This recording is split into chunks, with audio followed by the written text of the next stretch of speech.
ಶ್ರೀಕೃಷ್ಣಾಯ ನಮಃ.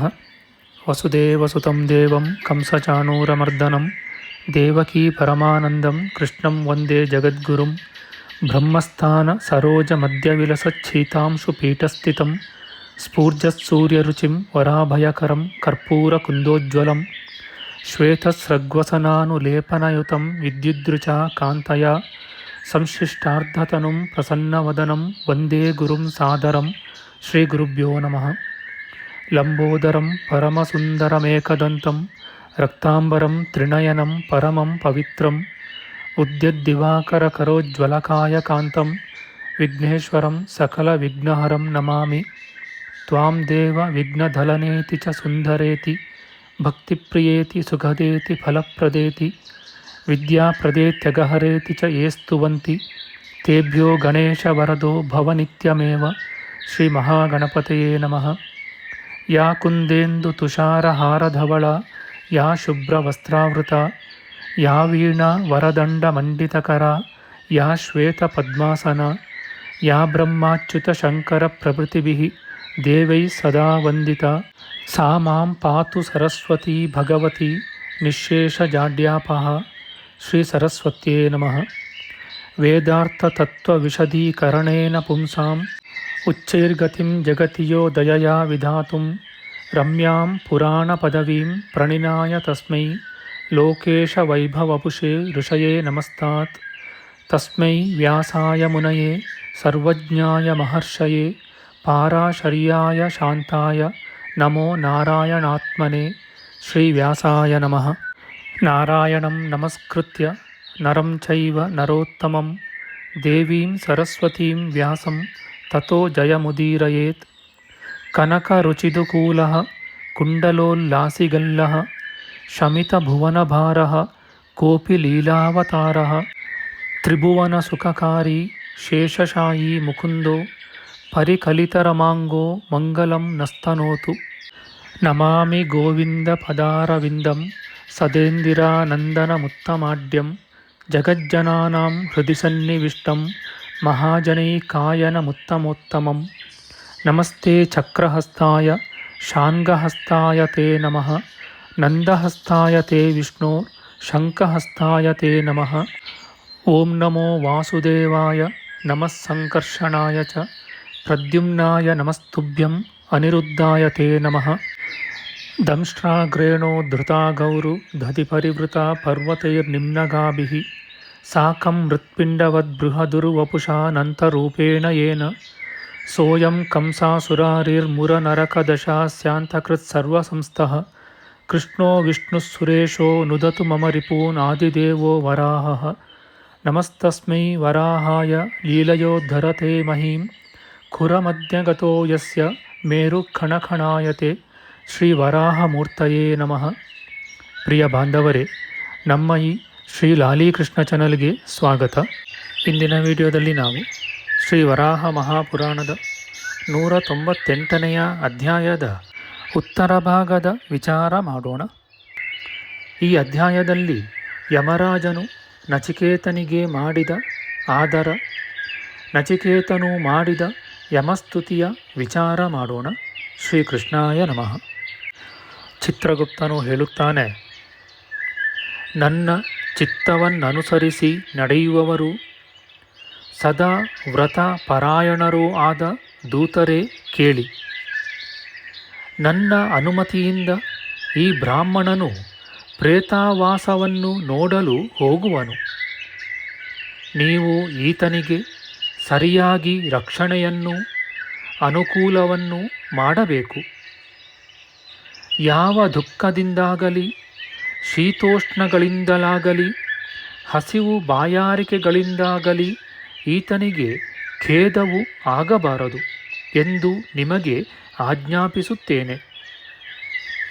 ಹೀಗೆ ವರವನ್ನು ಪಡೆದವನು, ಗುರು ಚಿತ್ತಾನುಸಾರವಾಗಿ ಚಿಂತಿಸುವವನು, ಸರ್ವ ಪ್ರಾಣಿ ದಯಾಪರನೂ ಐಶ್ವರ್ಯವಂತನೂ ಆದ ಈ ಬ್ರಾಹ್ಮಣನು ಉತ್ತಮವಾದ ಈ ಧರ್ಮರಾಜಪುರವನ್ನು ಬೇಕಾದ ಹಾಗೆ ನೋಡಲಿ ಎಂದು ಹೇಳಿ ಆ ಮಹಾತೇಜನು ನನಗೆ ನೋಡು, ಹೋಗು ಎಂದು ಹೇಳಿದನು. ಬಳಿಕ ಪ್ರಾಜ್ಞನಾದ ಆ ಚಿತ್ರಗುಪ್ತನಿಂದ ಆಜ್ಞಪ್ತರಾದ ದೂತರು ತ್ವರೆಯಿಂದ ಓಡುತ್ತಾ ಉನ್ನತರೂ ಅತಿಬಲರೂ ಆದ ಪಾಪಿಗಳನ್ನು ಹಿಡಿದುಕೊಳ್ಳುತ್ತಲೂ ಹೊಡೆಯುತ್ತಲೂ ಬಾಧಿಸುತ್ತಲೂ ಸುಡುತ್ತಲೂ ಹೊಡೆತಗಳಿಂದ ತಲೆ ಮೊದಲಾದುವನ್ನು ಒಡೆಯುತ್ತಲೂ ಮತ್ತೆ ಮತ್ತೆ ಬಡಿಯುತ್ತಲೂ ಇದ್ದರು. ಅದಕ್ಕಿಂತಲೂ ಹೆಚ್ಚಾಗಿ ಬಿದಿರು ದೊಣ್ಣೆಗಳಿಂದ ಹೊಡೆಯುವವರು, ಅದರಿಂದ ಸ್ವಲ್ಪ ಒಡೆದು ಸೀಳಿಯೂ ಚೆನ್ನಾಗಿ ಒಡೆದು ಹೋದ ಅವಯವಗಳೂ ತಲೆಯೂ ಉಳ್ಳವರಾದ ಪಾಪಿಗಳು ರಕ್ಷಕರನ್ನು ಕಾಣದೆ ಕರುಣೆಯುಂಟಾಗುವಂತೆ ಘೋರವಾಗಿ ಅಳುವರು. ಅಗಾಧವೂ ತುಂಬಿರುವುದೂ ಕತ್ತಲೆಯುಳ್ಳದ್ದೂ ಆದ ನರಕದಲ್ಲೂ ಹಾಗೆಯೇ ಕೆಲವರು ಬೇಯಿಸಲ್ಪಡುವರು. ಕೆಲವರು ಸೌದೆಯಂತೆ ಸುಡಲ್ಪಡುವರು. ಕೆಲವರು ದುರಾತ್ಮರು ತಮ್ಮ ಕರ್ಮಗಳಿಂದ ಕುದಿಯುತ್ತಿರುವ ಎಣ್ಣೆಯಲ್ಲಿಯೂ ಖಾರವಾದ ತುಪ್ಪದಲ್ಲಿಯೂ ಬೀಳುವರು. ಕೆಲವರು ಘೋರವಾದ ಯಾತನೆಗಳಿಂದ ಸುಡಲ್ಪಟ್ಟವರಾಗಿ ಆಗಾಗ ಯಂತ್ರಗಳಲ್ಲಿ ಮುಳ್ಳಿನಂತೆ ಅರೆಯಲ್ಪಡುವರು. ಚೆನ್ನಾಗಿ ಅರೆಯಲ್ಪಡುವ ಅವರ ರಕ್ತವು ಬಹಳವಾಗಿ ಹರಿಯುವುದು. ಆ ರಕ್ತದಿಂದ ಘೋರವಾದ ವೈತರಣಿ ನದಿಯುಂಟಾಗಿದೆ. ನೊರೆಯಿಂದ ಕೂಡಿದ ನೀರಿನ ಸುಳಿಗಳುಳ್ಳ ಆ ನದಿಯು ಪಾಪಿಗಳಿಗೆ ದುಸ್ತರವಾಗಿದೆ. ಕೆಲವರು ದೂತರು ಪಾಪಿಗಳನ್ನು 1000 ಗಟ್ಟಲೆಯಾಗಿ ಶೂಲಕ್ಕೇರಿಸಿ ಬಳಿಕ ಅವರನ್ನು ಕಾಲು ಹಿಡಿದೆತ್ತಿ ಅತಿ ಘೋರವಾದ ಆ ವೈತರಣಿಯಲ್ಲಿ ಬಿಸಾಡುವರು. ಆ ವೈತರಣಿಯ ಕಾಯ್ದ ರಕ್ತದ ನೊರೆಯ ರಾಶಿಗಳಲ್ಲಿ ಸೇರಿಕೊಂಡಿರುವ 1000 ಸರ್ಪಗಳು 1000 ಗಟ್ಟಲೆ ಬೀಳುವ ಆ ಪ್ರಾಣಿಗಳನ್ನು ಕಚ್ಚುವವು.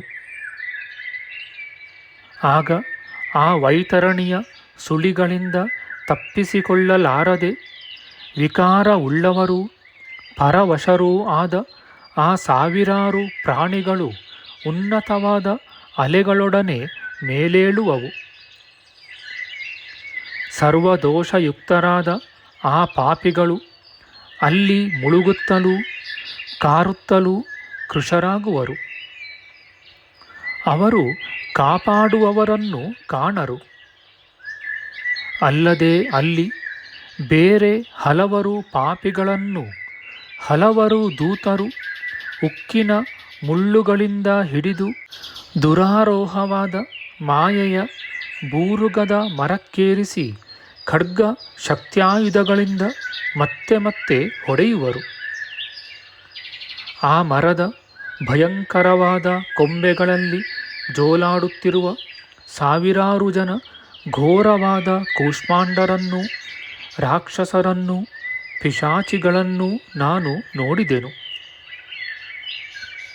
ಮೊನೆಯಾದ ಮುಳ್ಳುಗಳು ಒತ್ತಾಗಿ ನಾಟಿಕೊಂಡ ಮತ್ತು ಏಟುಗಳ ವೇದನೆಯಿಂದ ಪೀಡಿತಗಳಾದ ಪಾಪಿ ಶರೀರಗಳು ಬೇಗನೆ ಮರದ ಕಾಂಡದಿಂದ ಮುಂದೆ ಹೋಗಿ ಕೊಂಬೆಗಳನ್ನು ಏರಿದವು.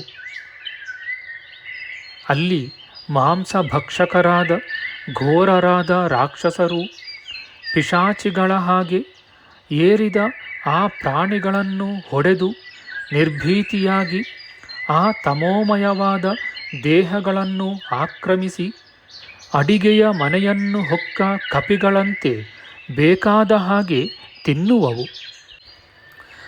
ಧರ್ಮ ನ್ಯಾಯ ಬಾಹಿರನಾದ ಮ್ಲೇಚ್ಛನೊಬ್ಬನು ಕೋಳಿಯನ್ನು ಕಡಿದು ತಿನ್ನುವಾಗ ಆಗುವಂತಹ ಕಟಕಟ ಶಬ್ದವು ಆ ಮರದಲ್ಲಿ ನನಗೆ ಕೇಳಿಸಿತು. ಮರದಲ್ಲಿರುವ ಹತ್ತಿರ ಹೋಗಲಾಗದ ದೊಡ್ಡ ಬಾಯಿನ ಆ ರಾಕ್ಷಸರು ಆ ಪಾಪಿಗಳನ್ನು ವನದಲ್ಲಿ ಕಳಿತ ಮಾವಿನ ಹಣ್ಣನ್ನು ಮನುಷ್ಯನು ಬಾಯಿಯಿಂದ ಕಚ್ಚಿ ಹೀರುವಂತೆ ಹೀರಿ ಎಲುಬು ಚರ್ಮಗಳಿಂದ ಮಾತ್ರ ಉಳಿದಿರುವ ಅವರನ್ನು ಭೂಮಿಗೆ ಬೀಳಿಸುವರು. ಹಾಗೆ ಹೀರಲ್ಪಟ್ಟು ಕೆಳಗೆ ವನದಲ್ಲಿ ಬಿದ್ದಿರುವ ಪಾಪಿಗಳು ಮತ್ತೆ ಬೇಗನೆ ತಮಗೆ ಅಂಟಿರುವ ಕರ್ಮಗಳನ್ನು ಮಾಡಲು ಅಥವಾ ಅನುಭವಿಸಲು ಬಯಸುವರು. ಆ ಪಾಪಿಗಳು ಇನ್ನೂ ಘೋರವಾದ ಬಹುಸಂಖ್ಯೆಯ ಪಾಪಿಗಳಿರಲಾಗಿ ಕೆಳಗಡೆಯಲ್ಲಿಯೂ ಮತ್ತೆ ಕಷ್ಟಗಳನ್ನೇ ನೋಡುತ್ತಾ ಅತಿ ದುಃಖಿತರಾಗುವರು. ಎಲೈ ದೇವ, ರಕ್ಷಿಸು, ನಮ್ಮನ್ನು ಬಿಡು ಎಂದು ಅಲ್ಲಿಯ ಅಧಿಕಾರಿಯನ್ನು ನಮಗೆ ಕೇಳಲಾಗದ ದೀನ ಧ್ವನಿಯಿಂದ ಬೇಡುವರು. ಅತಿ ಕೋಪವುಳ್ಳ ಯಮದೂತರು ಮತ್ತೆ ಮತ್ತೆ ಅವರನ್ನು ಹಿಂಸಿಸುವರು. ಕಲ್ಲುಗಳನ್ನು ಧೂಳನ್ನು ತಮ್ಮ ಮೇಲೆ ಸುರಿಸಲಾಗಿ ಓಡಿದ ಕೆಲವರು ಪಾಪಿಗಳು ಮರದ ನೆರಳಿಗೆ ಹೋಗುವರು. ಅಲ್ಲಿ ಅವರು ಉರಿದು ಹೋಗಿ ಯಮದೂತರಿಂದಲೂ ಬಲವಾದ ಏಟನ್ನು ತಿಂದು ಮತ್ತೆ ಅಲ್ಲಿಂದಲೂ ಓಡುವರು. ಅವರು ಘೋರವಾದ ಮನೆಗಳೊಳಗೂ ಬಲವಾದ ಅಗ್ನಿಯಿಂದ ಬೇಯುವರು. ಅಲ್ಲಿ ಹಾಗೆ ಬೇಯುವ ಕೆಲವರು ನೀರು ತುಂಬಿದ ಕೊಡ ಅಥವಾ ಚೊಂಬನ್ನು, ತಣ್ಣಗಿರುವ ನೀರನ್ನು ನಮಗೆ ಕೊಡಿ ಕೊಡಿ, ನಮ್ಮಲ್ಲಿ ದಯೆಯಿಡಿ ಎಂದು ಕೇಳುವರು. ಯಮಕಿಂಕರರು ಅವರಿಗೆ ಕುಡಿಯಲು ಬಹಳ ಬಿಸಿಯಾದ ನೀರನ್ನು ಕೊಡುವರು. ಅದರಿಂದ ಕೈ, ಬಾಯಿ, ಗಂಟಲುಗಳೇ ಮೊದಲಾದುವನ್ನು ಸುಟ್ಟುಕೊಂಡು ಆರ್ತರಾಗಿ ಅಳುತ್ತಾ ಅಶೋಚನೀಯರು ಪರಸ್ಪರ ಅಪ್ಪಿಕೊಂಡು ದುಃಖಪೀಡಿತರಾಗಿ ಬೀಳುವರು. ಮತ್ತೆ ಕೆಲವರು ಹಸಿದು ಹಾಹಾಕಾರ ಪಡುತ್ತಿರುವ ಚೇತನವಿಲ್ಲದ ಪಾಪಿಗಳು ಎದುರಿಗಿರುವ ಸುವಾಸನೆಯ ಮೃಷ್ಟಾನ್ನದ ಮತ್ತು ಭಕ್ಷ್ಯಗಳ ಪರ್ವತಾಕಾರವಾದ ರಾಶಿಗಳನ್ನು ನೋಡುತ್ತಿರುವರು. ಆ ಪಾಪಿಗಳು ಪುಣ್ಯಶಾಲಿಗಳ ತಪಸ್ಸಿನಿಂದ ಸಂಪಾದಿತಗಳಾಗಿ ಅಲ್ಲಿ ಯಾವಾಗಲೂ ಇರುವ ಹಾಲು ಮೊಸರುಗಳನ್ನು, ಕೃಸರ ಪಾಯಸಗಳನ್ನೂ, ದಿವ್ಯವಾದ ಸುಗಂಧವುಳ್ಳ ಜೇನುತುಪ್ಪಗಳಿಂದಲೂ, ದ್ರಾಕ್ಷಾರಸ, ಜಾತೀರಸವೇ ಮೊದಲಾದ ಹಲವು ಬಗೆಯ ಮದ್ಯಗಳಿಂದಲೂ, ದಿವ್ಯ ಸುಗಂಧವುಳ್ಳವುಗಳಾಗಿಯೂ ತಣ್ಣಗೂ ಇರುವ ಗೋರಸ ಪಾನೀಯಗಳಿಂದಲೂ ತುಂಬಿರುವ ಪಾತ್ರೆಗಳನ್ನು ನೋಡುತ್ತಿರುವರು. ಅಲ್ಲಿ ಉತ್ತಮವಾದ ಮಾಲೆಗಳು, ಧೂಪಗಳು, ಗಂಧಗಳು, ನಾನಾ ರಸಯುಕ್ತಗಳು, ಮನೋಹರಗಳು, ರುಚಿಕರಗಳೂ ಆದ ಸಾವಿರಾರು ಬಗೆಯ ಪದಾರ್ಥಗಳೂ ಹೆಚ್ಚಾಗಿರುವವು.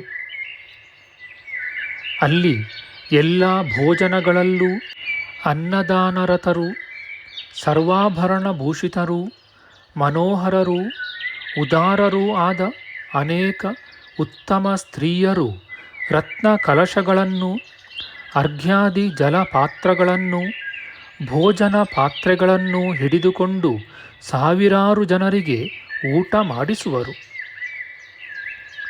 ಬಳೆಗಳಿಂದೊಪ್ಪುವ ಕಾಲುಗಳುಳ್ಳವರು, ಸರಳ ಸ್ವಭಾವದವರು, ಮನೋಹರರೂ ಆಗಿರುವ ಆ ಸ್ತ್ರೀಯರೆಲ್ಲರೂ ಈಗಲೂ ಬಹು ಯೋಗ್ಯನಾದವನನ್ನು ಪೂಜಿಸಿ ಮಾತನಾಡಿಸುವರು.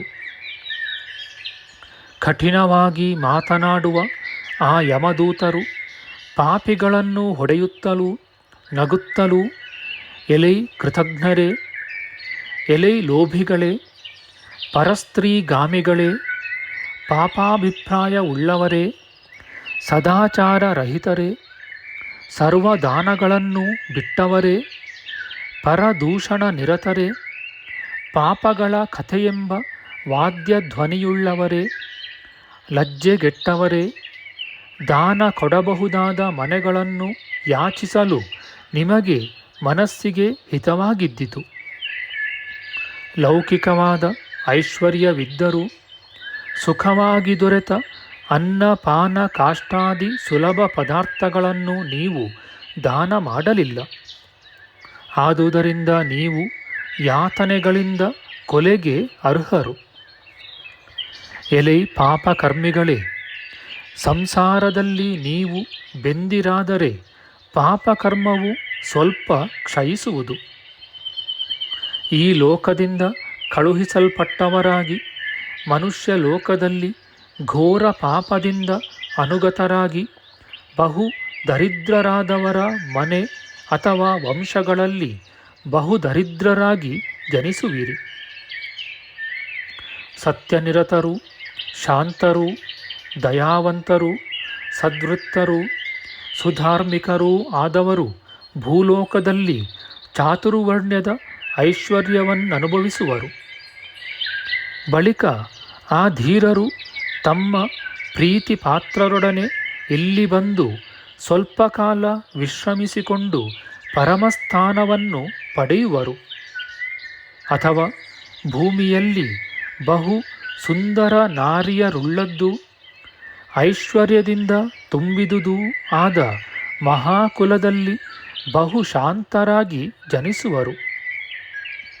ಹಾಗೆಯೇ ಶಾಂತರಾಗಿ ಜೀವಿಸುತ್ತಿದ್ದು ಕಡೆಯಲ್ಲಿ ಪರಮಗತಿಯನ್ನು ಪಡೆಯುವರು. ಇತಿ ಶ್ರೀ ವರಾಹಪುರಾಣೆ ಭಗವತ್ಶಾಸ್ತ್ರೇ ಸಂಸಾರಚಕ್ರೇ ಯಾತನಾನಾಂ ಸ್ವರೂಪವರ್ಣನಂ ನಾಮ ಅಷ್ಟನವತ್ಯಧಿಕಶತತಮೋಧ್ಯಾಯಃ. ಶ್ರೀಕೃಷ್ಣಾರ್ಪಣಮಸ್ತು. ನಮ್ಮ ಮುಂದಿನ ವಿಡಿಯೋದಲ್ಲಿ ನಾವು ಶ್ರೀ ವರಾಹ ಮಹಾಪುರಾಣದ 199ನೆಯ ಅಧ್ಯಾಯವಾದ ನಚಿಕೇತನು ನೋಡಿದ ಪಾಪಿಗಳ ಯಾತನೆ ಮತ್ತು ಪುಣ್ಯಶಾಲಿಗಳ ಸೌಖ್ಯಾದಿಗಳು ನರಕಯಾತನೆಯ ವಿಚಾರ ಮಾಡೋಣ. ಆಧ್ಯಾತ್ಮಿಕ ಚರ್ಚೆ ಮತ್ತು ವಿಚಾರ ವಿನಿಮಯಕ್ಕಾಗಿ ಶುರು ಮಾಡಿದ ಈ ಚಾನಲ್ನಲ್ಲಿ ನಾವು ಅಪ್ಲೋಡ್ ಮಾಡುವ ಎಲ್ಲ ವಿಡಿಯೋಗಳನ್ನು ಸಂಪೂರ್ಣವಾಗಿ ನೋಡಿ ನಿಮ್ಮ ಸಲಹೆಗಳನ್ನು ಕಮೆಂಟ್ ಬಾಕ್ಸ್ನಲ್ಲಿ ಬರೆಯಿರಿ. ದಯವಿಟ್ಟು ಈ ಚಾನಲ್ಗೆ ಸಬ್ಸ್ಕ್ರೈಬ್ ಮಾಡಿ ಹಾಗೂ ಬೆಲ್ ಬಟನ್ ಒತ್ತಿ ನಾವು ಹಾಕುವ ಎಲ್ಲ ವಿಡಿಯೋಗಳನ್ನು ನೋಡಿ ಪ್ರೋತ್ಸಾಹಿಸಿ. ಕೃಷ್ಣಂ ನಾರಾಯಣಂ ವಂದೇ ಕೃಷ್ಣಂ ವಂದೇ ವ್ರಜಪ್ರಿಯಂ ಕೃಷ್ಣಂ ದ್ವೈಪಾಯನಂ ವಂದೇ ಕೃಷ್ಣಂ ವಂದೇ ಪೃಥಾಸುತಂ. ಶ್ರೀಕೃಷ್ಣಾಯ ನಮಃ.